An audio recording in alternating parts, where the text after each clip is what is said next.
Mart, we're going to discuss visa regulations and the impact on tourism.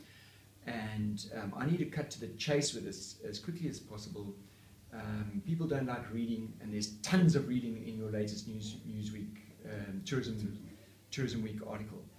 Number one, first question, are the visa regulations impacting negatively on tourism numbers? Yes, absolutely, no doubt. The Tourism Business Council of South Africa brought their Tourism Business Index for Q2 of 2015 out the day before yesterday.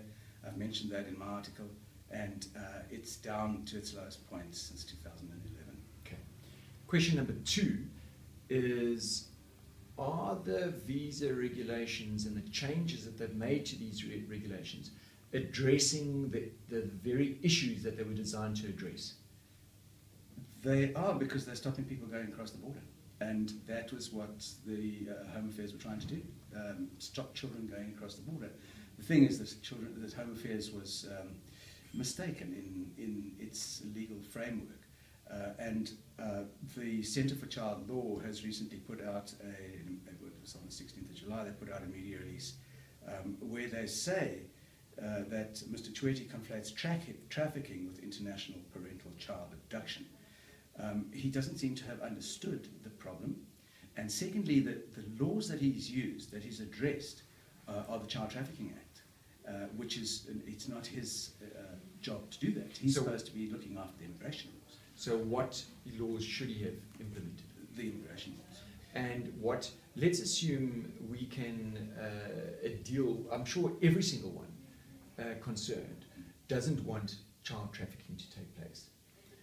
What, in hindsight, what should have been done? They should have spoken to the people who are involved in child trafficking, like the Centre for Child Law, the people who are defending the child. And I don't believe that they did that, because if they had, they would have had a better understanding of the regulations. And there's no question about it. The child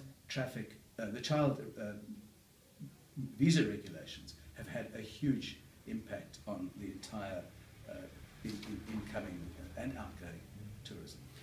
Minister Windy from the Western Cape, D-Date province, he's dealing with this issue on our behalf. At this stage, what we've really got to be doing is assessing whether he is attacking and pushing for the right things, which you've just described. Well, it's quite interesting. I have brought this to his attention by tweeting him and so on, and I'm sure he will read it in time. It's quite interesting that Carmel Rickard, who wrote the article on her blog, she's a legal writer, who wrote the article that alerted me to this thing, has told me personally that she's very surprised by the fact that the people in the tourism industry haven't taken this matter up. They haven't noticed what the Centre for Child Law is saying, and they haven't got behind it. And that was the reason for my article yesterday, to try and bring it to the attention of my readers and get them to understand what is wrong with the visas. So our follow-up, this office is going to follow up with the department, and because that is our line through the minister to see if he's addressing that. And I think that another short reply via video will be good. I just think that this is a much more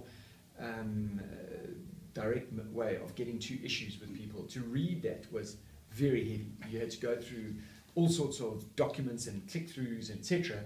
And this possibly could be a nice way of bringing a follow-up. So let's look forward to it. We can do that. And I'll put the link to the article in the doobly-doo. Thanks, David. Hey, what?